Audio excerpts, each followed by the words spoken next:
Hi everybody and welcome back. This is Alternative Reality with your host April Schindler. We were discussing our theme tonight, parallel universes. Tonight I have two students here.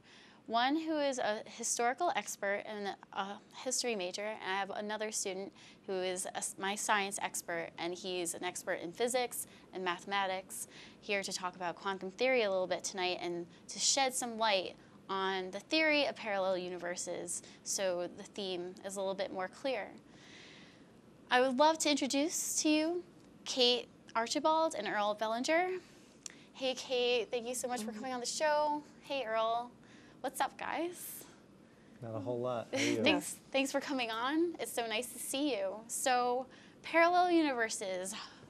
Earl, you're a science expert. What do you think? It's actually a really interesting phenomenon that we don't really think about a lot, but it directly affects us as we go through our lives. So think of the last time you were playing Monopoly, for example. Let's say you need that last roll to win. Let's say, just for example's sake, you need a 6 and you'll win it all, right? Well, you roll a 3 and you lose and you're sad and you say, well, if only I had gotten that 6, I would have won that game. Well, these die rolls are an example of randomness interacting with our lives. Now, so wait, hold on. So you're saying that these parallel universes actually can affect our lives? essentially, physicists like to think that this is the universe we live in, but there are many other universes in which things could have gone the other way. And so the phrase in quantum physics is that it's not that everything can happen, it's that everything does happen. We just see one way of things playing out. So Kate, do you have any idea, like historically, who some people who have played on this theory of parallel universes at all? Well, actually, there's been a lot of fiction writers who have focused very, very heavily on parallel universes. Like science fiction? Not always necessarily science fiction. It was more of a way for these writers to grasp the unknown. And you can see it in the earliest writings. There's Beowulf, and that was basically taking place about an hour away from the author's location. And then as exploration became more prevalent, you see books that came out like Gulliver's Travels. Yeah, it was essentially a mythical world, and that was to grasp the unknown across the ocean. So Beowulf talks about parallel universes?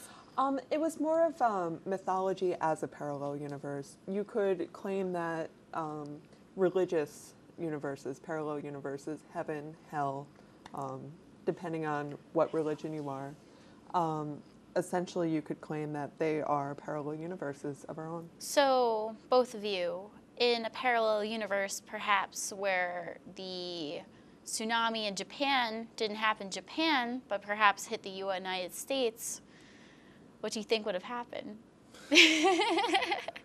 That's actually interesting. You described this chaotic event, and that ties in very well with a theory appropriately named chaos theory.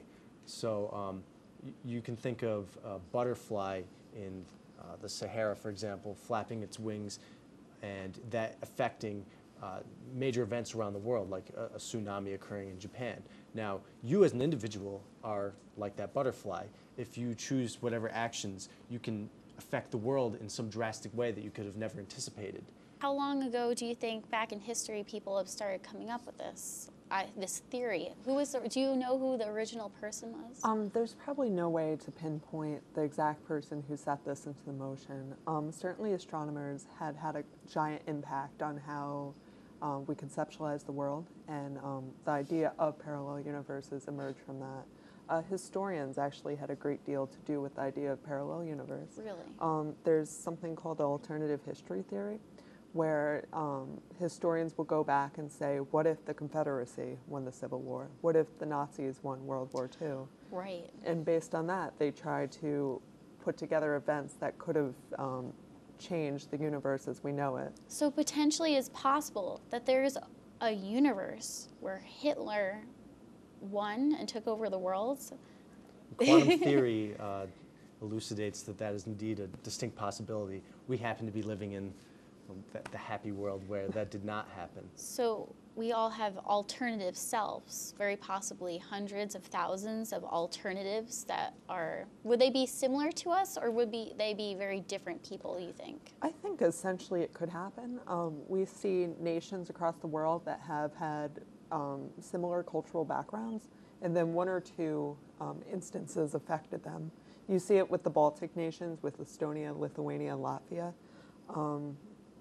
It's been one or two circumstances that changed their whole historic background and the way they perceive the world. That's really incredible. I can't thank you both enough. We're going to have to wrap up. Thank you so much for shedding this light and making this theory a little bit more clear.